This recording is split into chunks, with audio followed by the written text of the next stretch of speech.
Well, good morning. I'm Brinck, Director of Results Washington, which is Governor Inslee's state government performance system. And let me see if I can advance here. I wish I had a joke or something. How many economists does it take to... There you go, you're saved. That's all it took. All right, there we go. That's all funny? Is it okay if I have a master's in economics, so do I get to make that kind of joke? I'm Brinck, Director of Results Washington, which is Governor Inslee's state government performance system. Thanks so much to the Employment Security Department, Susie, and everyone on the team for having me, and thanks to you all for being here. Results Washington is responsible for partnering with state agencies to fulfill the governor's mission to create a state government that is more responsive, data-driven, and human-centered. Among the things we do, we convene the governor and his cabinet for monthly 90-minute performance reviews, which are open to the public and televised on TVW. And I would say there are very few states, if any, that have this kind of level of leadership commitment to improving the state's performance. The governor's commitment here is incredibly important to continuous improvement, and we are very fortunate to have that leadership here. And in fact, we've had decades of this kind of leadership in state government.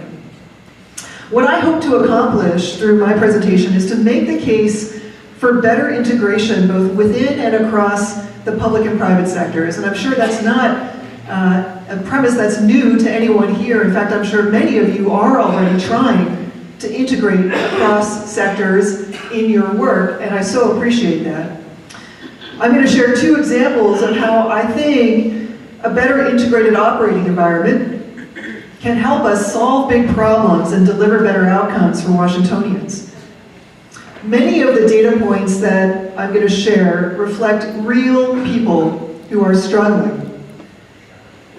So, for example, in a recent results review with the governor, which Susie referenced in her opening remarks, we heard from a Native American woman named Jennifer Delia Bearskin. She shared that her family has experienced 100 years of poverty. She has struggled to navigate the state's complex, complicated, and at times contradictory services, systems, to get what she and her son needs.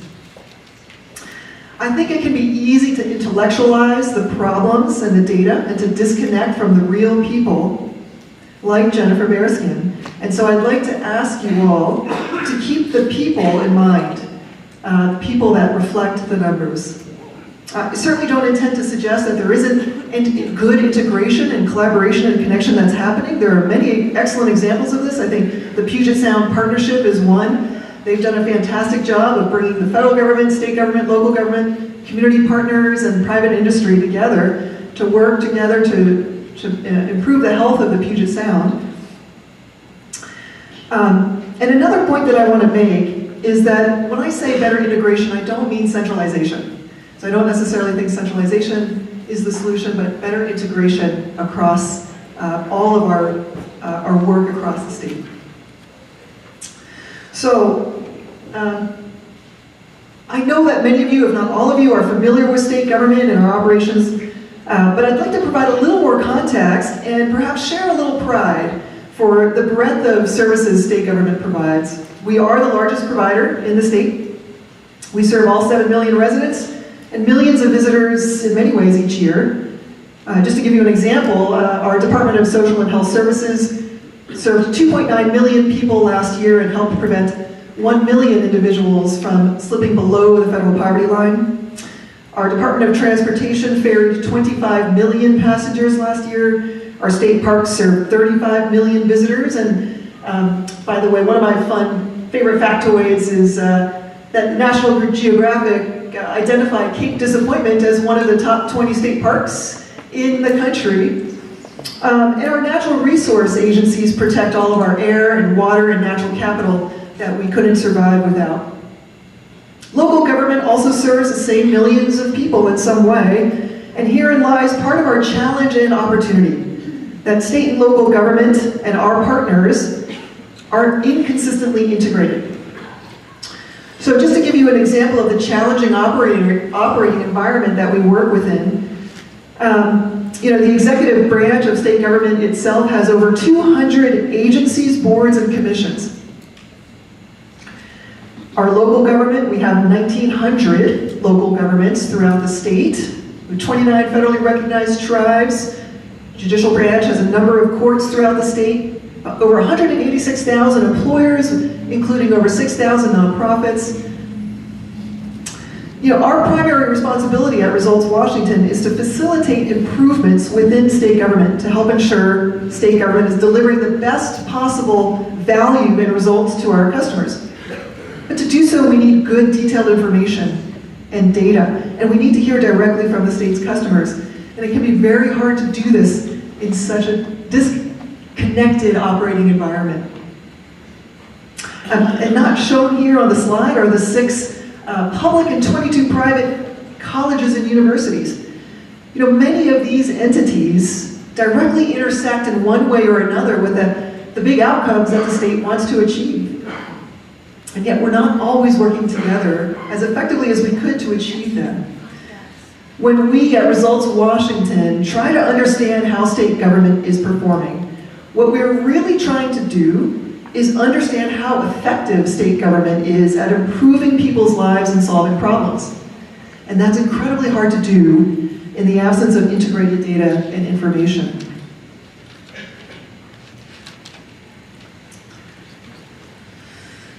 So I'd like to share 2 specific examples of how we at Results Washington try to put together a picture of the state's performance, and through that illustrate how better integration could improve problem solving. So one of the governor's priorities is to improve reentry outcomes for people leaving incarceration. Here's a snapshot of our online reentry dashboard. Our state goal is to reduce the 3-year recidivism rate to 25% by 2020. Unfortunately, we're not on track to meet that goal, and we're moving in the wrong direction. So let's zoom in on that measure. As you can see here, a lot of fluctuation in the 3-year recidivism rate. In 1994, our 3-year return to prison rate was around 23%. And for the 2014 cohort, which you don't see on this slide, it was 32%. This is a typical measure states use to assess recidivism. But there are limitations. And one is that it doesn't incorporate individuals who commit misdemeanors and end up in county jail. So it doesn't actually give us an accurate picture of recidivism. It also doesn't tell us how well a person is actually doing. Do they have stable housing, a stable job? Do they have health care, regular access to food? Do they have important social connections? So it's not really a measure of successful reentry. The outcome that we're trying to achieve is successful reentry. But how do we measure that? How do we understand how we're really doing as a state in terms of successful reentry? Well, we try to do it by better understanding the dynamics and incorporating additional data, specifically data that reflects the key evidence-based drivers of the outcomes we're trying to achieve. There are 5 key drivers or dimensions of successful reentry, and this won't surprise you: housing, education, employment, healthcare, and social connections. So we have data for a couple of the drivers. On the left-hand side, you see here the release to homelessness rate. So in the most recent fiscal year, 8.5% of those leaving incarceration were returned without housing. In terms of employment, and as you can see, the trend there is moving in the wrong direction. Not surprising given our housing challenges, and our rental vacancies have dropped significantly. On the right-hand side, you see employment, post-release employment. Fortunately, that has been increasing due to a number of factors. For example, employers are now thinking a little bit more broadly about the hireability and employability of people leaving incarceration, and that's a fantastic thing. For education, healthcare, the other 3 drivers that we don't currently have data on, there probably is some data out there. For example, with healthcare, we could probably figure out what percent of folks leaving incarceration are enrolled in Medicaid. That might come from the healthcare authority. We might be able to get some better information about education and job training programs through Department of Corrections.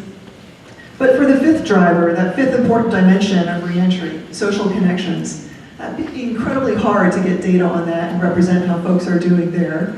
It's very possible that some county social service providers or county governments might have some of that insight, but we really just don't know. And in fact, I can't even tell you what all data exists within state government. So there's no data catalog, for example, across state government that would tell me who has what data. That's something that Results Washington is certainly trying to work on and address, and I look forward to any great ideas about how we could do that. So, you know, in our beautiful utopian future, our integrated future, you know, we have seamless interoperability between multiple data systems at the state and local level, where we can securely interact and match client data and have a more robust understanding of how people are really doing upon release from incarceration. Additionally, I think our integrated future also connects at the strategy and programmatic levels. The public and private and social sectors would have complementary efforts to support each other. Am I okay on time? Just want to do a quick thank you, Brennan. So I just want to share one more example of why we need to better connect information. And this example intersects two of the governor's priorities, one of which is healthy babies, and another is diversity, equity, and inclusion. Here's a snapshot of our infant mortality dashboard. So the state overall has been doing really well in terms of our infant mortality rates. In 1985, the state average was 10.6 infant deaths per 1,000 live births, and in 2015 it was 4.8. So over time, we've seen a significant reduction in the infant mortality rate, which is fantastic. The lighter color there shows a lower rate. The state set a target to achieve a statewide 3-year rolling average of 4.7 infant deaths per 1,000 live births by 2020. And we exceeded that target already in 2017. Our 3-year average was 4.3 infant deaths per 1,000 live births. So this all looks really great. But when we drill down in the data, similarly to what Susie described in her opening remarks, we see a different story, and I think one that helps us understand the importance of good problem solving. So this here is my 5-month-old son, Bo. He's pretty cute, if I do say so myself. He is of mixed race. He's mostly Korean and a little bit Northern European. And I'm glad to say that he's doing pretty well. Unfortunately, that's not the case for many other babies of color throughout the state. The 3-year infant mortality rate among Black women was 8.4 in 2012, compared to the state rate of 4.7 at that same year. And it was 9.5 among American Indian women. The rates for both Black women and American Indian women are trending in the right direction, but the challenge here, or at least one of the challenges here, is that what have been identified as key drivers to prevent infant mortality don't necessarily identify the culturally specific or appropriate interventions that are needed long before women become pregnant. For example, there's really well-established research that one of the factors contributing to infant deaths among African American women is the cumulative stress they experience from lifelong racism. This suggests that interventions to prevent infant mortality must occur much earlier in Black women's lives. Starting with prenatal care isn't enough. So who else needs to have this information, and do they have it? Similarly, there was a recent multi-year participatory research project with the Yakima Nation that found that all babies born to moms who had the presence of an elder in their lives survived their first year. That was the most significant finding of that research project. That kind of insight is not readily available through what I would consider to be perhaps the typical research or data channels. And yet it's exactly that kind of insight that we need to improve our performance and deliver better results. So how might we lift up and expand these kinds of insights to a statewide level and help the state and all of us here better understand the root causes of our problems and identify promising and culturally safe interventions? That's what I hope we can all work toward. In our recent performance review with the governor about infant mortality, he said, we really can't say that we've been successful just by looking at our statewide average, and Susie echoed this too in her opening. We need all of our communities to be meeting the target in order to say that we've achieved our goal. So what does our integrated future look like? That we have very happy and healthy babies in all of our communities. So to close, I think we have a remarkable opportunity to be more effective, but it requires some changes in mindset and operating environments. We fundamentally need to be willing to share data and information and have the policy frameworks and system technology to do so. We need to engage in inclusive, human-centered problem solving, including and learning directly from the people who are experiencing the problems.